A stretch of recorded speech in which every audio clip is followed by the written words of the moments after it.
সৃষ্টির প্রকৃতির সৌন্দর্যের রূপে মহাপরিকল্পনায় বাস্তবায়নে জেগে উঠবে সাগর কন্যা কুয়াকাটা।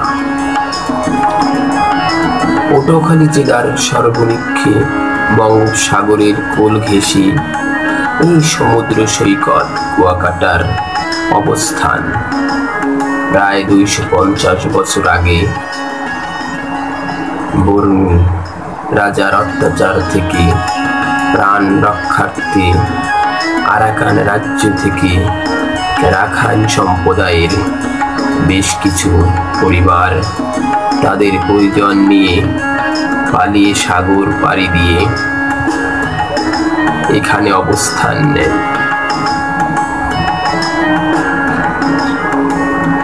তারই গড়ে তোলে জনগোষ্ঠী। তাদের মধ্যেই নজর কাড়ে সাগর কন্যা খ্যাত কুয়াকাটা। এই রাখাইনরাই গভীর জঙ্গলের হিংস্র বন্য প্রাণীর আক্রমণ থেকে জীবন রক্ষা করতে ঝোপ জঙ্গল কেটে পরিষ্কার করে বিশেষ ব্যবস্থায় টঙ্গর তৈরি করে কুয়াকাটাকে বাসযোগ্য করে তুলেছিলেন।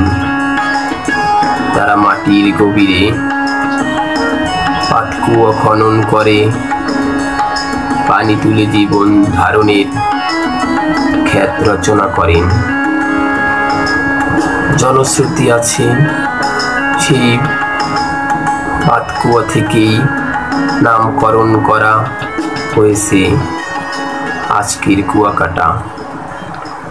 দীর্ঘ 18 কিলোমিটার সি বিচ কুয়াকাটার কুয়া প্রাকৃতিক সৌন্দর্য ছাড়াও রয়েছে বিশাল সাগর, সাগরের ঢেউ আর গর্জন।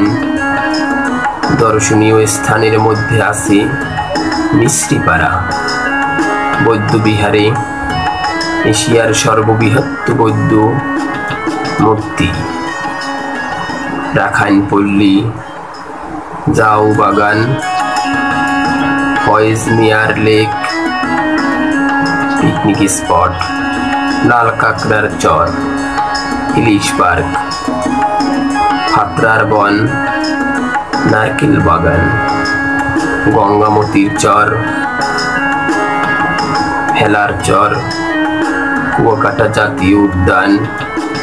আছে প্রায় 250 বছর আগের পিতল ও কাঠের তৈরি পুরনো বিশাল নৌকা। রয়েছে শুটকির পল্লী। কুয়াকাটাকে প্রকৃত সাগর কন্যা রূপে সাজাতে সরকার মহাপরিকল্পনা বা মাস্টার প্ল্যান তৈরি করেছে, যা বাস্তবে রূপ নিলে আধুনিকতায় জেগে উঠবে এই কুয়াকাটা। তখন সূর্যোদয় ও সূর্য অস্তের কুয়াকাটা হবে আন্তর্জাতিক মানের পর্যটন নগরী।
মাছ শুকান আর কখন বিক্রি করেন? আমাদের ব্যবসাটা হলো মূলত কার্তিকের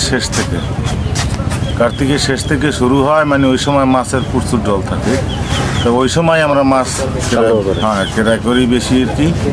এরপর কার্তিক, অগ্রহায়ণ, পৌষ এই 3 মাস হুবহুব মাছ চলে এবং পাট শুকানো হয় ওই সময় বেশি। আর এখন তো আমার সিজনের শেষ পর্যায়ে, আর সিজনের শেষ পর্যায়ে এখন আমরা রমজানের আগে আগেই চলে যাবো। রমজানে আমরা ব্যবসা করি না, এখন এই মাছ যা আছে এই বেচা কিনা করিয়া যা বাকি থাকে চট্টগ্রামে পাঠাই দিয়ে আমরা বাড়ি চলে যাবো।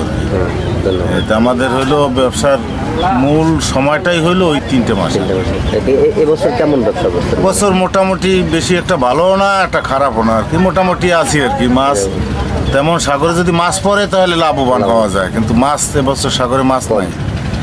মাছেরও অনেক দাম বেশি, যার জন্য টুরিস্টেরও মন জোগাই থাকা যায় না। টুরিস্ট বলে বা দাম বৃদ্ধি রেখি, মূলত আমরা তো বৃদ্ধি রেখি না, মাছের সংখ্যা কম যার জন্য মাছের রেট একটু বৃদ্ধি। যাক, মাশাআল্লাহ, ধন্যবাদ।